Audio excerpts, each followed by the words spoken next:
Are you home alone and need to find a good TV show or movie to kill time? Are you looking for the perfect date night movie or a holiday movie? Are you done with your current season and now looking for a new season to binge watch? Well, don't you worry because Netflix is here to save the day. Yes, Netflix has been saving lives desperate for entertainment since ages, and it had to cover a long journey for that. Netflix's global expansion is a major factor in the company's performance. By 2017, it was operating in over 190 countries, and today, close to 73 million of its some 130 million users are outside the US. For the first time, its overseas streaming revenues surpassed domestic streaming revenues in the second quarter of 2018. For a business that was only in the US until 2010 and in only 50 nations by 2015, this is a tremendous accomplishment. With shows like Money Heist, Kingdom and Dark, it sure has expanded its budget too. Hello movie buffs! This is your guy Heisenberg, and you're watching The Watch Culture. In today's episode, I'm going to tell you all about how Netflix facilitated the rise in international content creation. But before we hop into the details, don't forget to subscribe to our channel and share this video with your friends. With buzzy productions such as the controversial French movies Cuties Trending and the multiple Emmy-nominated Unorthodox from Germany winning for Outstanding Director of a Limited Series, it's never been a better time to get into international shows. And don't write off foreign language series only because they're not in English. Subtitles are surprisingly simple to get used to, and a lot of English dubbing is not poor. Colonel Tamayo? There's a woman claiming she was kidnapped on her way out of the salon. Netflix allows viewers to choose how to watch.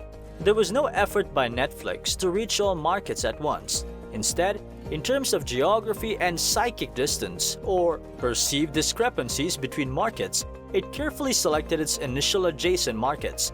The earliest foreign expansion, for example in 2010, was to Canada, which is geographically adjacent to the United States and has several similarities. Netflix. All the DVDs you want, starting at only $9.99 a month. In countries where the problem of foreignness were less acute, Netflix was thus able to improve its internationalization capabilities. In doing so, the company learned how to extend its core strengths into its home market and develop them. The first phase of its globalization process was aligned with the conventional expansion model in the context, but Netflix built the capabilities to grow into a diverse range of markets within a few years. The second step of the process, from the insight and understanding it acquired in that process. Netflix expanded its reach to some 50 countries in its second phase, involving a quicker and more rapid international expansion, building on the lessons it learned in the first phase in order to operate in a broader range of markets. The degrees of attractiveness of these markets, such as mutual similarities, the existence of affluent customers, and the availability of broadband internet, affected the choice of those markets. The second step helped Netflix continue to learn about internationalization and to work with local stakeholders while raising its revenue as well. As this process included expansion into more distant markets, investments in content geared to the needs of those geographies, as well as technical investments in big data and analytics, were sponsored. The third period, during which Netflix was taken to 190 countries by a much accelerated speed of entry, used what it had learned from the first two stages. It had developed experience in the material that people like, the messaging to which they respond, and how the organization wanted to structure itself. Netflix is now focusing on adding more languages, including subtitles, improving its customization algorithms for a global content collection, and increasing its support for a variety of collaborations with devices, operations, and payments. For example, 6 months after entering Poland and Turkey in 2016, Netflix added its user interface, subtitles, and dubbing to the local languages. The business introduced the service aimed at early adopters as with the markets it had reached earlier, and then iterated rapidly to incorporate functionality to reach a broader audience. Some examples of such exemplary international shows are Boys Over Flowers from South Korea. It can be a long shot for live-action adaptations of manga series or anime, And this K-drama is far from the first series adopted from the widely successful shoujo manga of the same name by Yoko Kamiyo, but it will steal your heart.